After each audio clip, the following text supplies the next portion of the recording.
Olá, você que acompanha a nossa EBD. Espero sinceramente que todos estejam bem guardados e protegidos pelo nosso bondoso Deus, que as suas famílias também assim estejam e que o Senhor abençoe a cada um nesse momento que passaremos juntos aqui refletindo, estudando, ouvindo, a palavra de Deus. Que o Senhor possa alcançar cada coração, possa ensinar-nos a vivermos melhor de acordo com a vontade dele.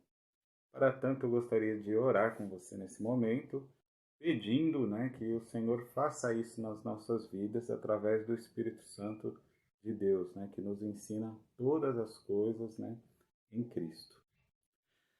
Pai Santo e querido, obrigado a Deus por essa oportunidade que temos de refletirmos na Tua palavra, Pai. Obrigado, Senhor, pela Tua bondade. Obrigado, Senhor, porque sendo nós, por essência, maus, o Senhor ainda assim nos ama, Pai, e nos tira do pecado e transforma o nosso coração e faz com que andemos em retidão, Pai. Em nome de Jesus, eu te agradeço e peço que esse momento seja, Senhor, uma forma do Senhor nos aperfeiçoarmos para toda boa obra, para o engrandecimento do Senhor e para a proclamação do teu reino. Em nome de Jesus. Amém. Queridos, nós chegamos ao fim de mais um ciclo de estudo. Nós estamos concluindo aqui as chamadas cartas da prisão, que tem esse nome porque Paulo, o autor, estava preso, atribui-se a Paulo no período em que ele estava preso em Roma, e essa essas cartas foram escritas em torno de 664 depois do nascimento de Cristo, e a gente viu que essas cartas têm grande valia, grande aplicação ainda para os nossos dias. Nós começamos, ainda no ano passado, com a carta de Paulo, escrita para a igreja de Éfeso, carta aos Efésios. E essa carta, ela é uma carta que, em síntese, ela é uma carta sobre a vida cristã prática, Então, Paulo ele vai falar várias vezes, 35 vezes, a expressão em Cristo. Então, a vida cristã prática, a vida da igreja, a vida do cristão, ela tem que estar baseada e pautada em Cristo. Então, na carta aos Efésios, Paulo deixa isso muito claro. E para evidenciar isso, eu gostaria de ler Efésios 4:13, que diz o seguinte: até que todos cheguemos à unidade da fé e do pleno conhecimento de Cristo, do Filho de Deus, a perfeita varonilidade, à medida da estatura e da plenitude de Cristo. Então, esse versículo ele resume bem o que está ensinado e o que pode nos ser ensinado através da carta de Paulo aos Efésios, A unidade em Cristo, a vida cristã, Hoje nós corremos um risco muito grande de uma religiosidade, uma religião de cada um na sua, tanto faz, Cada um faz o que quer, é problema seu, é problema dele, quando na verdade não é bem isso que a Bíblia ensina. Na verdade, não é nada disso que a Bíblia ensina. O próprio conceito de igreja já é uma questão de corpo, uma questão que a gente vê que já puxa mesmo essa ideia de ser um. Então, nessa carta, Paulo vai enfatizar a unidade, Paulo vai deixar bem claro que é muito importante estar unido e, sobretudo, estar unido em Cristo, Não basta a gente estar junto, não basta a gente estar correndo junto. É muito importante que a gente veja, que a gente saiba para onde que a gente está correndo, Qual é o objetivo dessa corrida. E essa carta ela pode ser dividida em 3 momentos, de acordo com os teólogos, com os estudiosos que fazem essa análise.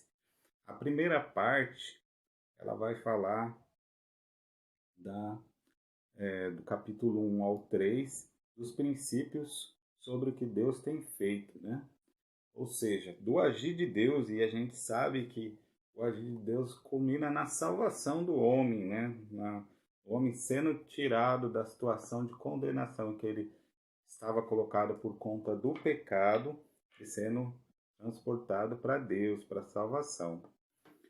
Na segunda parte, do capítulo 4 ao 5, nós podemos ver os princípios sobre a nossa existência atual, né? Então, vai falar da vida cristã na prática mesmo, né? Como que a gente deve viver, como que a gente deve se comportar diante dos diversos desafios e circunstâncias das nossas vidas, do nosso dia a dia.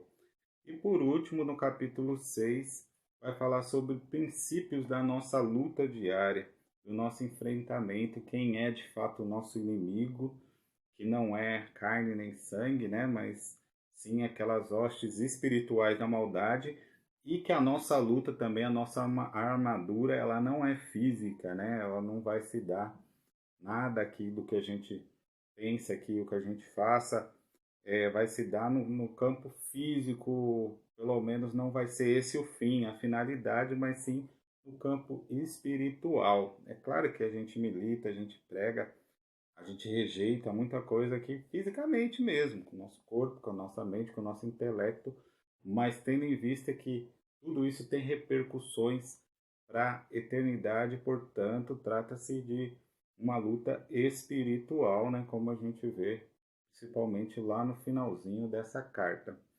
Em Efésios também nós devemos enfatizar que Paulo coloca para esses irmãos e por consequência para nós também a questão dos privilégios e da responsabilidade da igreja, né? Filipenses, nós poderíamos resumir a carta de Paulo a Filipenses como a mensagem da alegria, né? Paulo, por diversas vezes, vai repetir essa palavra, alegria, alegrai-vos sempre. Mas é importante também a gente enfatizar que ele vai dizer alegrai-vos no Senhor.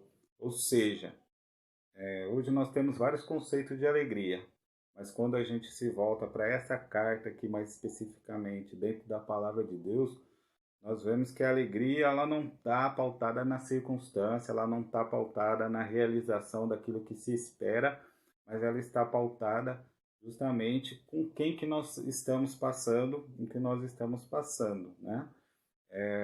As circunstâncias elas mudam, as situações elas são mais variadas possível. No entanto, o cristão, a igreja tem uma base sólida que é Cristo, né? E essa carta de Paulo para essa igreja, para esses irmãos de Filipos, vai deixar bem claro isso, né? Essa carta, ela nos ensina, através de Paulo abrindo seu coração, falando aí de coisas até bem pessoais, nos ensina que nós podemos viver em Cristo, inclusive em situações difíceis, né? E vivendo em Cristo a gente pode se alegrar. Basta lembrar, né, que como nós falamos no início, Paulo está preso, né? Quer situação mais difícil que essa? Claro que pode haver, mas a gente sabe que dessa prisão aí culminou na morte de Paulo, né? Paulo foi sendo perseguido mesmo dentro da prisão e ele acabou sendo morto, condenado à morte. E a gente vê que mesmo em todos os momentos, Paulo, missionário, servo de Deus, pastor também, continua demonstrando seu amor, continua demonstrando a sua preocupação com os irmãos, né, das igrejas onde ele passou, onde ele fundou, onde ele pregou, onde ele, enfim, ensinou o evangelho, né? E a mensagem central de Paulo nessa carta é com relação, né, à alegria centralizada em Cristo, né? Cristo na nossa vida, Cristo na nossa mente, Cristo como nossa meta, Cristo como nossa força e alegria, mesmo no momento de sofrimento, né? Esse é o ponto central aí da carta de Paulo. Se nós dividirmos também essa carta em partes, a gente vai ver que a gente pode também dividir ela em três partes. Primeiro, uma declaração pessoal, né, onde Paulo revela ali o quanto ele ama aqueles irmãos e a relação dele com os irmãos de Filipos. E ele fala, através dessa declaração também, qual que é a sua atitude para com aquela igreja, mesmo estando distante e incapaz, né, de estar com eles pessoalmente. E Paulo já emenda também dentro dessa primeira parte, aí no capítulo 2 já exortações acerca do caráter cristão, né? Quais são as características do cristão, como que o cristão deve andar, né?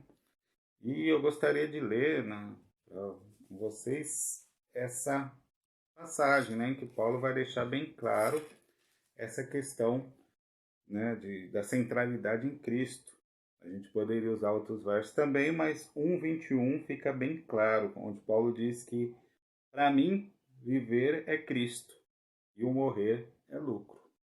Então, tanto faz, né? Paulo sabia que poderia acabar ali morrendo, né? Poderia ser condenado à morte. Ele analisava tudo o que estava acontecendo em Roma e ele sabia que ele sendo considerado ali um incitador de revolta contra o imperador, ele poderia ser bem considerado ali o culpado de tudo que estava acontecendo ou de tudo que estavam querendo atribuir-se aos cristãos e, portanto, que ele poderia morrer ali. No entanto, Paulo não retrocede, né? E ele diz que viver é Cristo, morrer é lucro, né? Então não tem medo da morte e tampouco do sofrimento, né? Paulo fala diversas vezes que o sofrimento contribui para o reino, para o crescimento de muitas pessoas, então por conta disso ele está disposto a sofrer sem fugir ali do que está acontecendo com ele.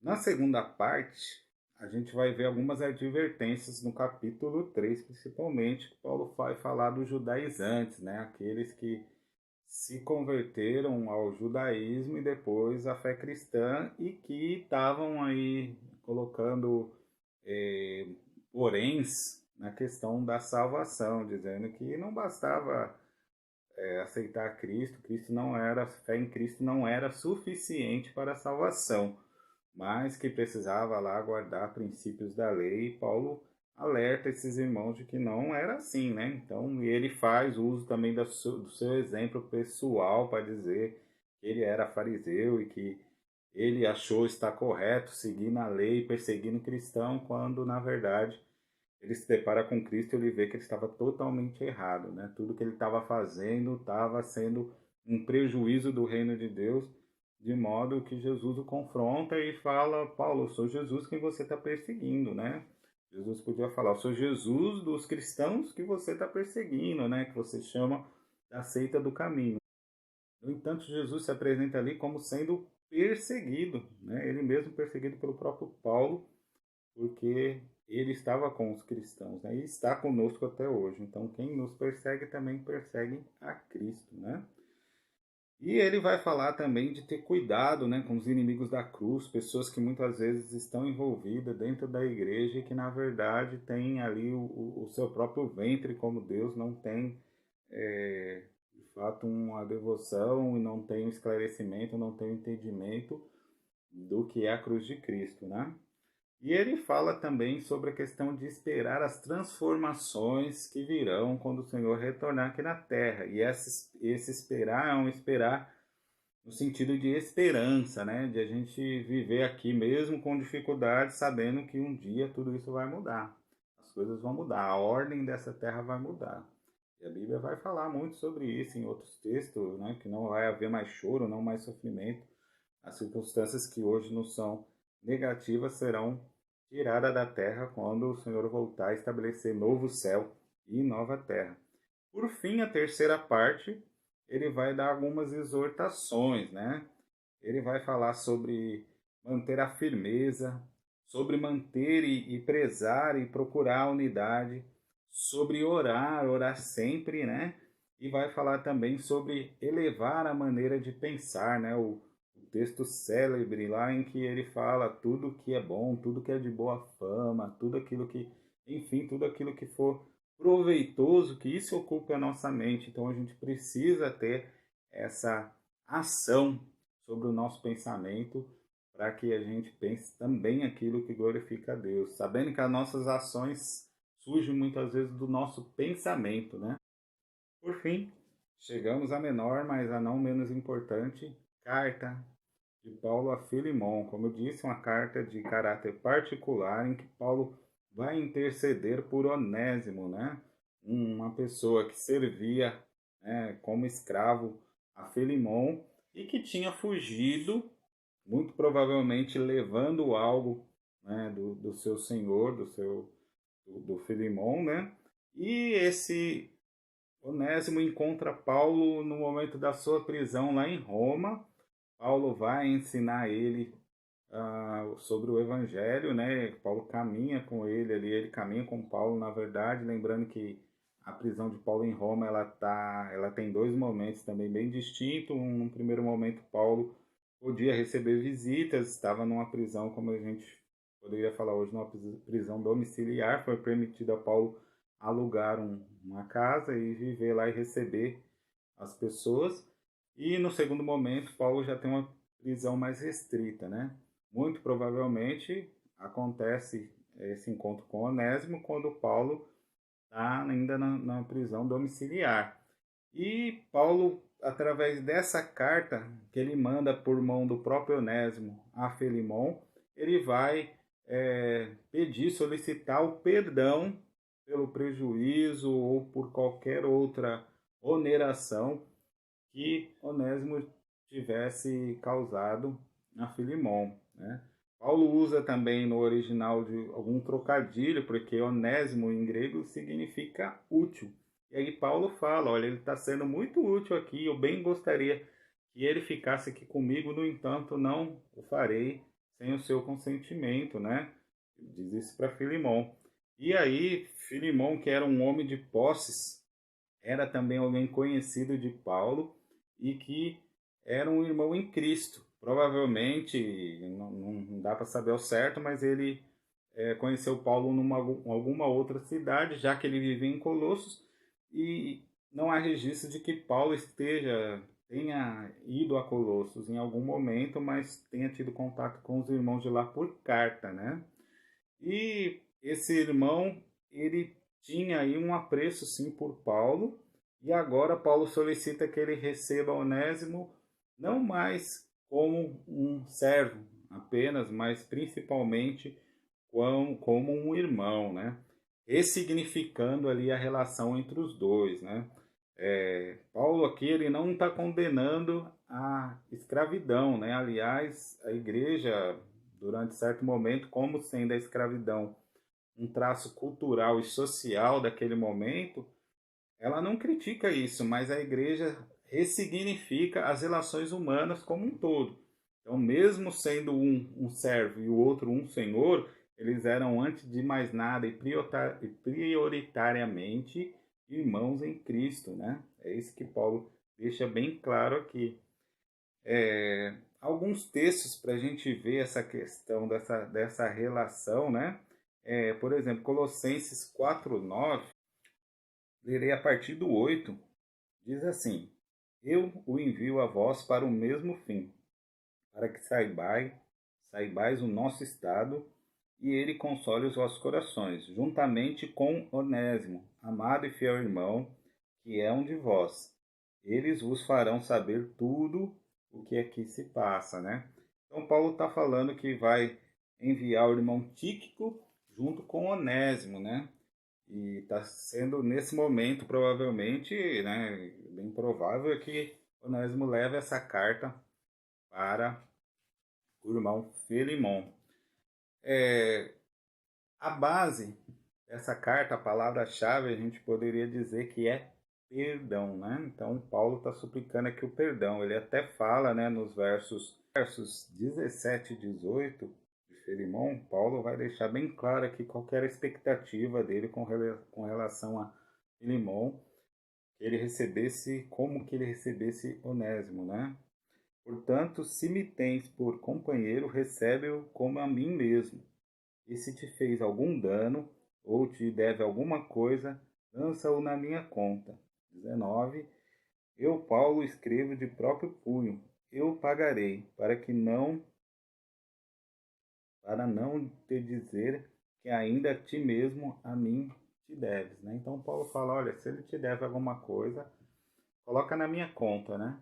Ele não te deve mais nada, agora você pode cobrar de mim porque eu vou te pagar, né?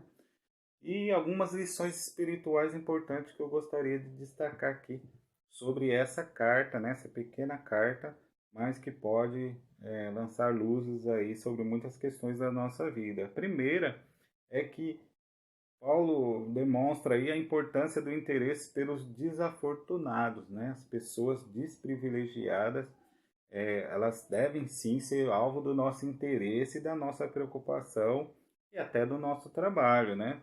Paulo podia dizer, ele aceitou a Cristo, essa escrava continua aí do mesmo jeito, vai tocando a vida. Mas Paulo se preocupa com esse irmão, né, que aceitou o evangelho, que vai retornar a fazer o que é certo, né, que esse é o segundo ponto aqui das nossas lições espirituais, é que o cristão, o crente também tem a sua obrigação diante da lei, né? A lei dizia que ele deveria, né, Onésimo devia voltar para Filimão, né? E Paulo faz isso e Onésimo também não resiste, ele faz isso, ele volta, muito embora em dúvida, talvez sem saber o que eu aguardaria, mas eles fazem o que é certo também perante a lei, né?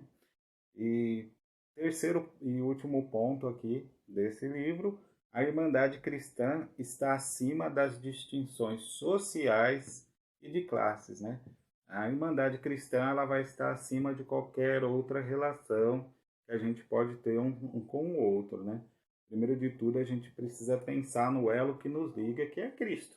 E depois a gente vai pensar nos outros papéis que nós temos em relação às outras pessoas, sendo que esses não precisam ser excludentes, né? Eu posso e devo ser um pai cristão, um amigo cristão, um marido cristão, e assim cada pessoa pode sim exercer os seus papéis sociais, as suas atividades, mas sabendo que antes de mais nada ele é um cristão, ele é um cidadão do céu, e aqui na terra representa bem o céu também, por isso ele procura fazer as coisas corretamente. Bom, o desejo do meu coração é que o Senhor abençoe a sua vida e continue falando contigo. Nós teremos uma nova revista aí nos próximos dias, né? A gente vai continuar lendo cartas e estudando cartas de Paulo, né? E espero que vocês acompanhem, que vocês continuem aí conosco na nossa EBD. Vamos orar? Pai Santo querido, obrigado, Senhor, por essa oportunidade que temos. Que o Senhor mesmo aplique essa palavra ao nosso coração e nos ajude, ó Deus, a colocá-la em prática. Continue nos ensinando, continue, ó Deus, nos transformando para a glória do Senhor e a promoção do teu reino. Em nome de Jesus, amém. Fique com Deus, até a próxima. Um grande abraço.